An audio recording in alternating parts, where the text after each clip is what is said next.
Uy! Hala, what is that? This?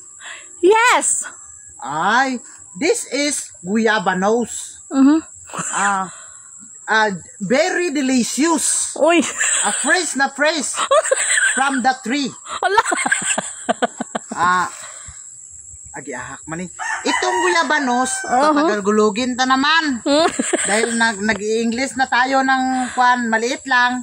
Pero parang kwan sa atin ang Tagalog, tatagalugin ko na to. Okay, hawod ka rin mo Tagalog, bo. Ito, tinanim nito ng papa ko. Dito sa amin, sa papa ko to tinanim. Tapos, parang kwan siya nabubunga na siya, oh. Ito ang bubunga niya, tapos naluluto na. Tingnan natin, kwan na natin, subukan natin kakainin kung masarap ba to. Pero, sabi ng papa ko, masyado itong masarap. Dahil kwan, luluto naman ito.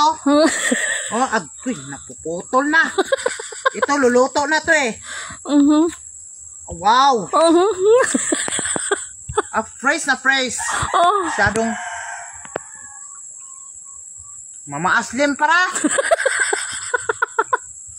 Parang na-overcook na siya. Hindi na siya, parang hindi na siya kwan. Yung kwan pa, parang mamalalata na siya yun, no? Kikainan na yung ng kabugins.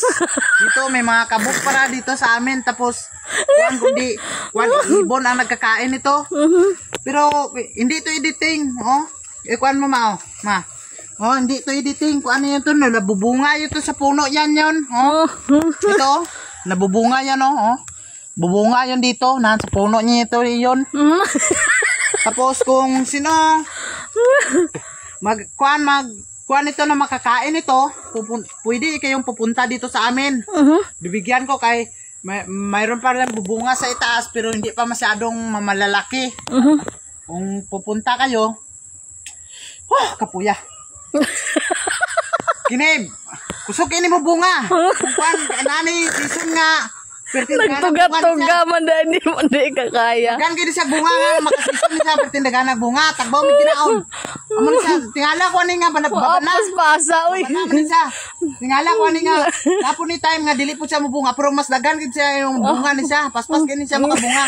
Paspas istorya. Paspas buko mo istorya basta Bisaya lang. Kasi kay ko makaistorya. Mao na to dagan salamat. God bless ka na tong tanan.